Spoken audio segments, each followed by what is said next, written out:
Hola mundo, aquí estamos de nuevo. Vamos a continuar con el bloque 2 de análisis y diseño de bases de datos. Ya hemos visto cómo analizar y diseñar una base de datos, o más bien un modelo conceptual de una base de datos a partir de un problema dado. Y el siguiente paso sería convertir ese modelo conceptual a un modelo lógico. Vamos a pasar entonces de un modelo entidad-relación, que vimos que estaba definido principalmente por una serie de entidades con sus atributos y además con las relaciones entre las distintas entidades, vamos a pasarlo a un modelo que se llama modelo relacional. Es un modelo lógico en el cual pasamos a la siguiente fase del diseño de las bases de datos. Como vimos, había tres fases: la de la fase conceptual, lógica y física. Entonces sería el paso de la fase 1 a la fase 2. Aquí se dan una serie de transformaciones que hay que seguir, ¿vale? Mediante una secuencia de pasos conseguimos pasar desde el modelo entidad-relación al modelo relacional, ¿de acuerdo? Pues las transformaciones básicas vamos a explicarlas a continuación, ¿de acuerdo? El- cada entidad, como te dice aquí, ¿vale? La transformación de las entidades y atributos. En primera instancia, lo que tenemos que saber es que cada entidad relación va a generar una tabla, ¿de acuerdo? Eso vamos a verlo ahora más en detalle. Por ejemplo, sabemos que si tenemos este modelo entidad-relación en el que tenemos clientes, productos y proveedores, son tres entidades: la entidad cliente, productos y proveedores. De aquí sabemos que ya vamos a tener como mínimo tres tablas. Estas tres tablas son la tabla clientes, la tabla productos y la tabla proveedores. Continuamos, ¿de acuerdo? Estas tablas van a tener una serie de elementos dentro de ellas, ¿de acuerdo? Por lo que antes llamábamos atributos, ¿vale? A continuación vamos a llamarlos aquí columnas, ¿de acuerdo? Entonces cada atributo simple por defecto se va a convertir en una columna, ¿de acuerdo? Y va a haber una serie de transformaciones adicionales. Si tenemos un atributo simple, se transforma en una columna determinada, ¿vale? Además, el atributo que es clave principal se va a convertir también en lo que se denomina la clave principal de la tabla. Todas las tablas tienen que tener una o varias claves principales, ¿de acuerdo? Entonces, el atributo clave pasa a ser la clave principal de la tabla. Y hay dos transformaciones que son un poco diferentes, que son, por un lado, los atributos multivaluados y por otro lado, los atributos compuestos, ¿de acuerdo? Vamos primero con el más sencillo, que sería el atributo compuesto. El atributo compuesto es aquel que está formado por otros atributos más simples, ¿de acuerdo? Por ejemplo, estos son ejemplos de atributos compuestos. Sería, por ejemplo, dirección. Estaría compuesto por calle, número y puerta. Entonces, ¿cómo se transforma esto? Pues esto simplemente se transforma de una manera muy sencilla. Si tengo la entidad usuario, pasa a ser una tabla que se llama usuario. Y ahora, lo que sería el atributo compuesto dirección desaparece directamente y todos los atributos simples que lo componen forman a ser atributos, o mejor dicho, columnas de la tabla creada. Con lo cual, la tabla usuario va a tener una columna calle, una número y una puerta, ¿de acuerdo? Aquí tenemos también el caso de, para la tabla que estamos generando a partir del modelo entidad-relación, teníamos nombre que se formaba por el nombre de pila, apellido 1, apellido 2, nombre desaparece y se cogen tres columnas, que serían nombre de pila, apellido 1 y apellido 2, ¿de acuerdo? Y así ya tendríamos realizada toda la transformación de lo que serían los atributos multivaluados. Perdón, de los atributos compuestos. Ahora vamos a pasar a los atributos multivaluados. Estos atributos multivaluados son los que pueden tomar más de un valor. Al tener este tipo de atributo, ¿qué transformación se realiza? Pues este atributo multivaluado se va a convertir en una tabla nueva. Es decir, que si tuviéramos este caso, aquí tendríamos las tres tablas que hemos comentado, pero se va a generar una nueva tabla, que es la tabla teléfonos. Y la tabla teléfono va a tener un atributo también llamado teléfono, ¿de acuerdo? Que será un atributo propio de la tabla que identifica el teléfono, pero tiene que llevar también los atributos de, por así decirlo, de la tabla con la que se relaciona, que sean claves. Por ejemplo, si tú tienes aquí que tienes clientes cuyo atributo clave es DNI, pues la transformación correcta sería que vas a tener una nueva tabla que es teléfonos con un atributo de tipo clave DNI y un atributo llamado teléfono, ¿de acuerdo? Puede que por aquí esté la transformación, aquí la tenemos, ¿de acuerdo? Tenemos clientes y de allí teníamos un atributo multivaluado que en vez de pasar a ser una columna se convierte en una nueva tabla en el cual tiene el DNI que se relaciona al del cliente, ¿vale? Una columna y la propia columna de teléfono, ¿de acuerdo? Pues esas serían las transformaciones que hay que realizar. Después el resto de transformaciones son directas, ¿vale? Atributos a columnas, entidades a tablas. Y lo que he dicho, los casos especiales de los compuestos y los multivaluados, ¿de acuerdo? Pues aquí podemos ver que a partir de este modelo entidad-relación se ha generado lo que serían todas estas tablas, ¿de acuerdo? Las tres, clientes, productos, proveedores y la adicional de teléfonos. Como he dicho también, si tuviéramos algún tipo de atributo de tipo compuesto, desaparece el compuesto y solamente aparecen como columnas todos los atributos simples. ¿De acuerdo? Entonces, una cosilla más. Ahora tenemos relaciones entre lo que eran las entidades. Estas relaciones entre entidades hay que expresarlas de algún modo en el modelo relacional, ¿de acuerdo? ¿Cómo se realiza? Pues bien, vamos a tener tres casos de relaciones. Relaciones uno a uno, relaciones uno a muchos y relaciones muchos a muchos, ¿de acuerdo? Para el caso en el que la relación sea uno a uno, ¿de acuerdo? Entonces, en la relación uno a uno tenemos que coger una de las tablas que se ha generado, la que prefieras, ¿de acuerdo? Más bien, debería ser una que le dé más sentido a la definición de tu problema, pero coges una y coges, en este caso vamos a hacerla con el director, esta relación uno a uno. Un director siempre va a dirigir un departamento, ¿de acuerdo? Entonces, el departamento está identificado por un código. ¿Cómo relaciono el director con el departamento? Pues lo que hago es que la tabla director tendría DNI nombre y le incorporo el atributo clave del departamento para relacionarlo. Entonces le incorporo el código y el código está relacionado directamente a el atributo clave de la otra tabla. Esto es una manera de relacionar dos tablas.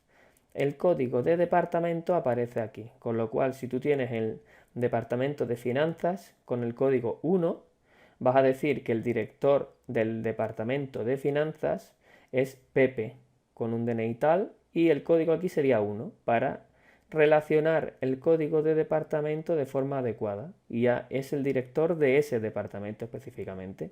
Y esto se produce en las relaciones uno a uno.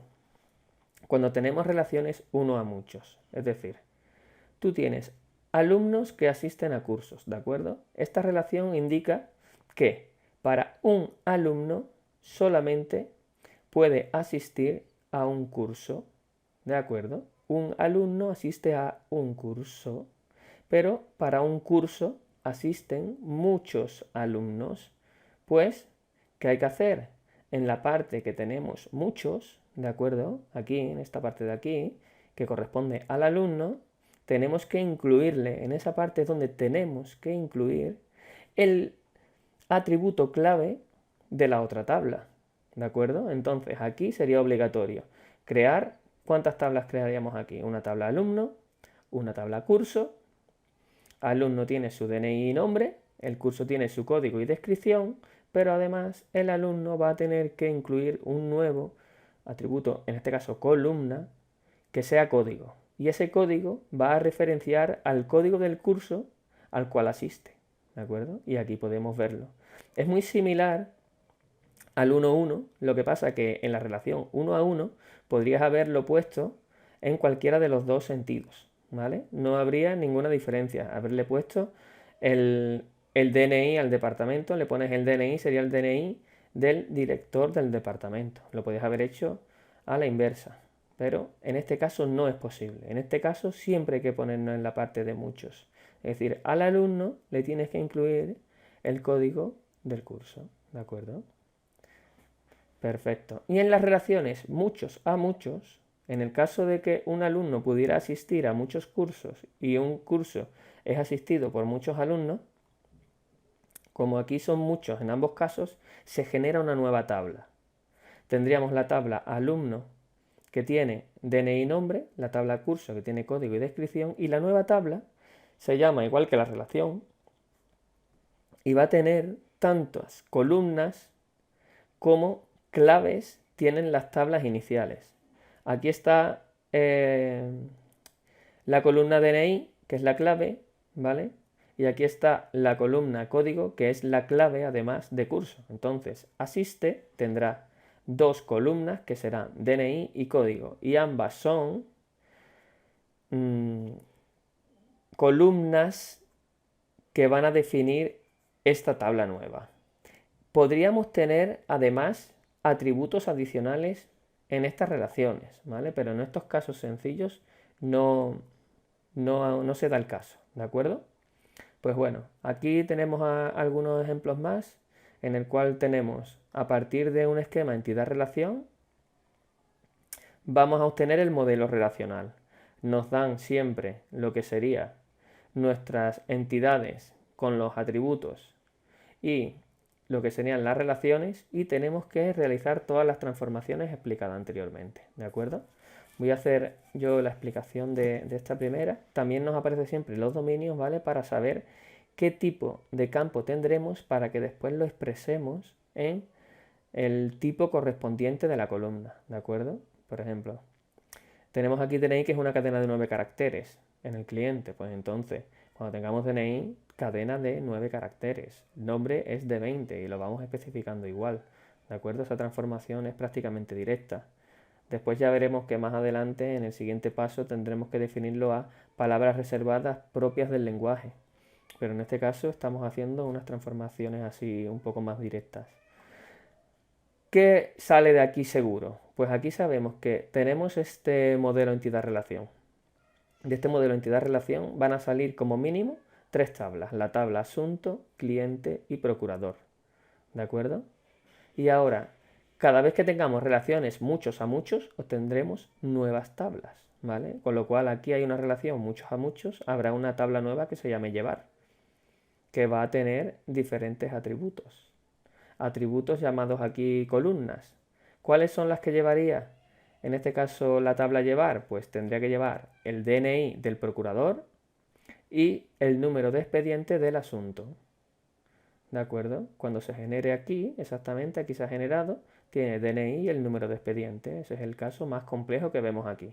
Después tendremos la tabla asunto que va a tener todas estas columnas, ¿de acuerdo? Tendremos la de número de expediente, periodo. Como es un atributo compuesto, desaparece y tendríamos número de expediente, fecha de inicio, fecha de fin y estado en el asunto. Número de expediente, fecha de inicio, fin y estado. Y cada uno tiene un dominio, hay que expresar el dominio aquí, ¿vale? En el tipo de valor que tiene la columna. Pasamos al cliente. El cliente tiene una correspondencia, ¿vale? En corresponder aquí, tiene una correspondencia uno a muchos, es decir, que para un asunto solo va a haber un cliente, ¿de acuerdo? Pero para un cliente puede haber muchos asuntos. ¿Cómo se soluciona esto? Pues aquí lo que tendríamos que hacer es que aquí lo vamos a ver abajo, ¿vale? Porque aquí no aparece, ¿de acuerdo? Al asunto tenemos que especificarle el DNI del cliente. Así podemos saber que ese asunto se corresponde con el cliente adecuado, ¿de acuerdo? En la parte de muchos, como hacíamos, en la parte que está muchos, le incluimos el identificador de la otra tabla. Entonces, al asunto le incluimos el DNI del cliente. Con lo cual, asunto tiene el DNI del cliente y tiene los atributos o las columnas que ya tenía anteriormente, como ya vimos. Y en el cliente tendríamos DNI, nombre, dirección y fecha de nacimiento. DNI, nombre, dirección y fecha de nacimiento. Para verlos y no complicarse mucho, ¿cómo se puede ver de una manera más sencilla y luego hacer las conversiones complejas? Pues lo primero que podemos hacer es coger cada una de las entidades, la transformamos a una tabla, las que se ven primero, que son asunto, cliente y procurador. Las tenemos. Y ahora cogemos los atributos y los pasamos directamente a columnas, todos los atributos que vemos, ¿de acuerdo? Y saldrían la primera parte con DNI, casos ganados, nombre, apellidos, número de colegiado, por aquí, poniéndole como clave la misma que ya tenía, ¿de acuerdo? Y así lo hacemos con las tres entidades pasadas a tres tablas. Aquí en este caso, como ya he dicho, periodo desaparece y tiene fecha de inicio y de fin, como aparece aquí. Y ahora pasamos a lo complejo. Lo complejo es relacionar estas tablas. ¿Cómo relacionamos las tablas? Pues depende del tipo de relación, si es uno a uno, uno a muchos o muchos a muchos. Entre el cliente y el asunto era uno a muchos hacia allá, con lo cual en el asunto tenemos que incluirle, en el que es mucho, le tenemos que incluir el atributo clave o la columna clave de donde está A1. Así que tendríamos que coger el DNI y ponerlo como una nueva columna del asunto que está hecho aquí. ¿De acuerdo? En el asunto le incluimos el DNI, esa es la relación que existe entre las tablas. Y ahora, como hay una relación entre los asuntos y los procuradores, pero es mucho a muchos, se genera una tabla nueva. Tabla nueva que llevan las claves de cada uno de ellos. Y ya tenemos aquí el paso completo desde un modelo entidad-relación a un modelo relacional con tablas. Esto es lo más complejo que vamos a ver en cuanto al diseño de bases de datos. Partimos de un problema específico, identificamos y creamos lo que sería un modelo entidad-relación y a partir del modelo entidad-relación pasamos a este último modelo llamado modelo relacional, en el cual ya tenemos tablas y estas tablas son las que nosotros por último las transformaremos a un lenguaje específico para llevarlo a OpenOffice Base o MySQL o cualquier otro lenguaje que nosotros queramos. ¿De acuerdo? Pues eso es todo. Aquí tenéis más ejemplos, ¿vale? Que siguen el mismo procedimiento que ya he explicado. Así que vosotros ya le echáis un vistazo y si tenéis alguna duda, pues no dudáis en consultarla, ¿vale? Venga, hasta pronto.